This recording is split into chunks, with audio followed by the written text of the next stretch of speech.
Known as The Voice, Mariah Carey is one of the most iconic vocalists of our time. She is also one of the most successful female artists in history, selling over 220 million records globally. In addition to that, she is also an excellent writer and producer, having a hand in most of her discography. With 19 number ones and many acclaimed albums up her sleeve, she doesn't have much to prove to anyone anymore. However, it hasn't always been a smooth sail for her. After her successful run in the 90s, she had hit her first major obstacle in the road with her 2001 movie Glitter. Before we can get into why the movie failed, we have to start from way earlier in her life. We have to start with her first husband, Tommy Mottola. For context, Tommy Mottola was Sony Music CEO at the time. Back in 1988, a few years before her debut, she was an eager teenager who wasn't signed to any label yet. After a chance meeting with Tommy Mottola at a party, she ended up getting signed to the label quickly. Their relationship had dubious beginnings, with Tommy Mottola being 20 years older than the 18-year-old Mariah Carey. In her memoir, she accused him of being racist, abusive, and controlling. Essentially, she was comparing her marriage to being a prisoner. 5 years after their marriage, they were finally divorced. She also left Sony Music after dropping Rainbow, fulfilling her contract. She ended up signing a $100 million contract with Virgin Records afterwards. However, Mottola did not want to let her go that easily. He was set on sabotaging her career. If you remember the I Don't Know Her GIF by Mariah, it was actually about Jennifer Lopez. She was asked about her thoughts on Lopez in an interview, and she simply shook her head and said the iconic phrase. Her dislike for J-Lo did not come out of nowhere, of course. It all started when Mottola tried to use Lopez to derail Mariah's single for her Glitter soundtrack, Loverboy.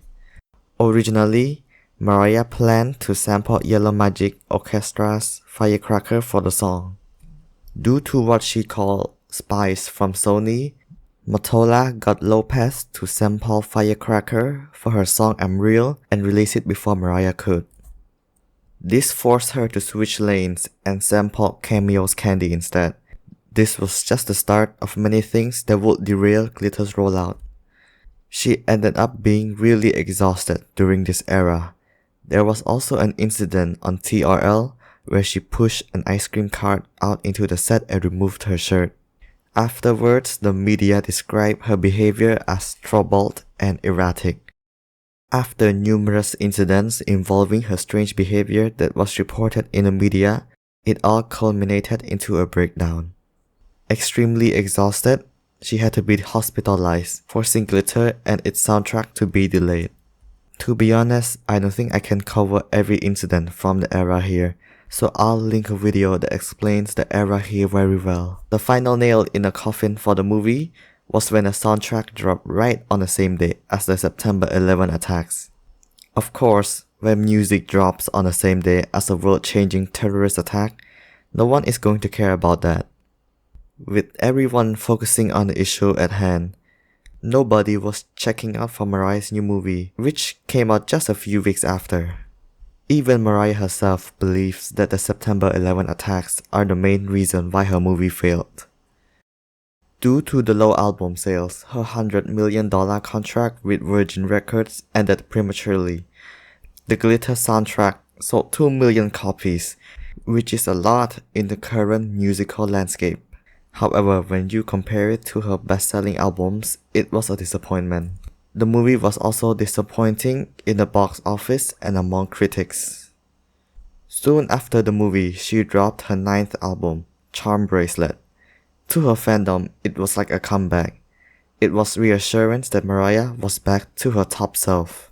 Sadly, with the memories of Glitter's failure and her public incidents still fresh in the public's mind, the album underperformed.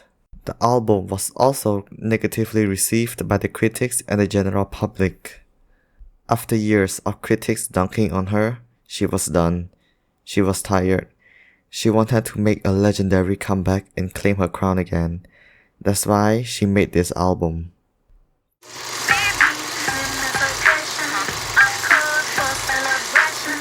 Titled The Emancipation of Mimi, this album came 3 years after her last one, Charm Bracelet. The title represents Mariah's desire to be freed from everything holding her back. Her decision to use her personal nickname Mimi in the title also meant that this album was more personal. She was more ready than ever to come back and take back her crown. Early on into her career, Mariah was promoted more as a contemporary artist. She made her first venture into the R&B lane with her 1997 record Butterfly, an album she still considers her magnum opus. She continued with the hip-hop influenced sound on her album Rainbow. As for Charm Bracelet, the hip-hop and R&B influence were less prevalent as she went back to her old sound. Ultimately, this all leads back to Emancipation of Mimi, where she went back to her R&B sound. After a few months of working in the studio, Mariah finally had her album ready for release. However, an executive from her company suggested that she produce a few more singles to ensure the album's commercial success. Sure enough, the songs that she came out with were Shake It Off and We Belong Together, the two most successful singles on the album. Released on April 12, 2005, Emancipation still remains one of her most successful and intimate albums to date. This record also has a more minimal production in comparison to her older albums, preferring to put Mariah's vocals as the focus instead. Picking off where Butterfly and Rainbow left with the hip-hop influence, there are still some pure ballads here that trace back to her early 90s musical roots, with songs such as Fly Like a Bird. Because of these choices, the album is often called one of her most diverse records. The first single she chose to start off the era was It's Like That. With a sleek R&B instrumental, Mariah sings about being carefree and even name-dropped the album's title in the lyrics. The song turns the album themes of liberation and freedom into a fun party song. The song ended up peaking at number 16 on the Hot 100, already charting higher than any singles of her last album. Personally, I find this song to be one of the weakest singles from this era, and even on the album. However, the single that really sent Mariah back to the top of the charts was We Belong Together.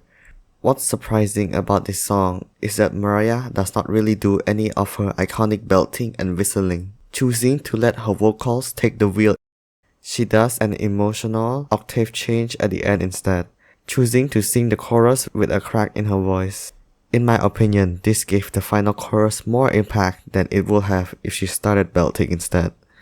We Belong Together was considered a career-redefining song by critics, solidifying her position as the voice once more.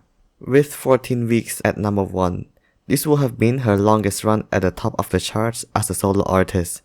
But it ended up tying with a certain Christmas song. An interesting part about the music video is that she wore the same dress that she had on during her wedding to Tommy Mottola. Another thing to note is that the music video's plot is basically Mariah running away with a younger lover to not marry an older man. Even Mariah gave a really vague answer when asked about the connection. It really makes you think. Shake It Off was the next song of the album to be sent out as a single. The song has a simple but groovy instrumental. In the lyrics, Mariah sings about dropping an ex-lover after being undervalued by him. Because of the success of We Belong Together, the song ended up peaking at number 2 on the Hot 100, getting blocked by no other than We Belong Together. This ended up making Mariah the first female artist to have 2 songs charting on the top 2 of the Hot 100. The next single, Get Your Number, returns back to the party vibes that It's Like That established. With Jermaine Dupri as the feature, the song was accompanied by synth-like instrumental. To me, the hip-hop influences on the single were more prevalent than any of the other ones on this album.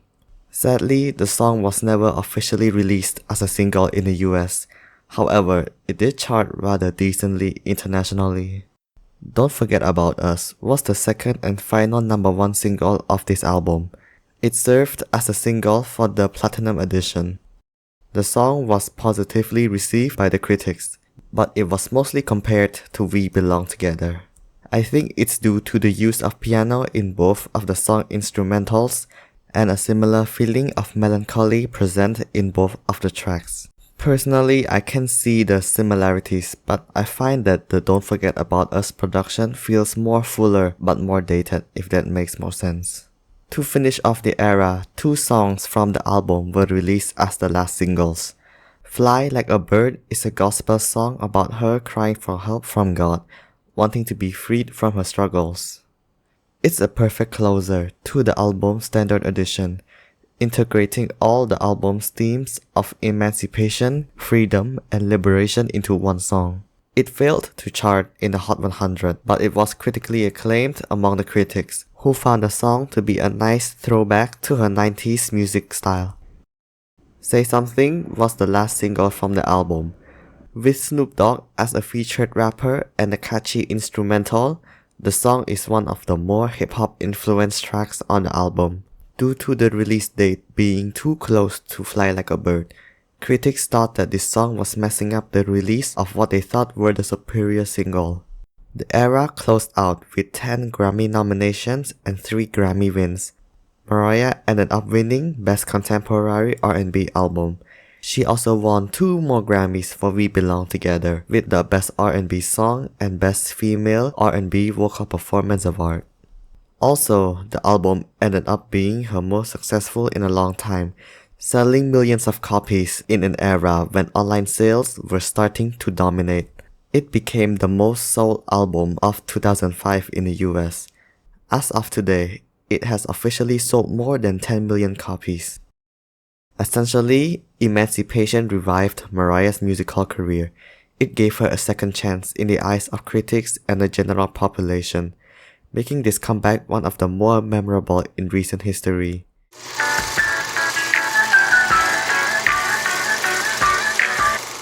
After the success of Emancipation, it meant that Mariah was no longer the punching bag of the media. She was loved once again amongst everyone, and people were eager to see her next move. A year after the iconic album, she began working on her next album, titled E to the Power of MC Squared, meaning Emancipation of Mariah Carey to the Second Power. Yeah, don't ask any questions about that. Basically, this album will be a sort of sequel to the last one. It's been called the better and more improved version of Emancipation. With the lead single, Touch My Body, it became her last number 1 for a while, until a certain Christmas song got popular again. She dropped 3 more albums with Memoirs of an Imperfect Angel, Me, I Am Mariah, The Elusive Chanteuse. Yeah, she had a lot of fun naming those albums. And Caution. I haven't listened to Memoirs or Elusive Chanteuse yet, but Caution is definitely one of her best albums. It's an album I recommend everyone listen to if they enjoy modern R&B. Ever since 2018, she hasn't dropped a new studio album, but she did have a new number 1 to add to her roster since. Ever since then, she's just idling with a few performances here and there. Apparently, she's ready to release new music soon. If she does, I hope it follows up on the Caution sound.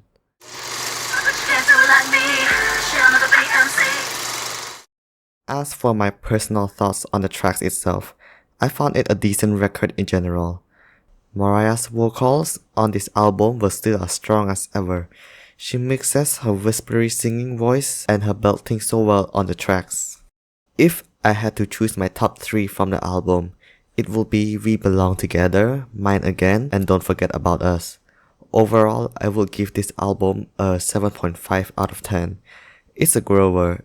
And honestly, We Belong Together is still one of her best songs, and definitely the best from the album. I do think I enjoyed the album more because of the story and the background behind it. How could you not be amazed by the story of her career resurgence? She went from being in a career slump to rising from the ashes. Emancipation is still one of my favorite album backstories because of that.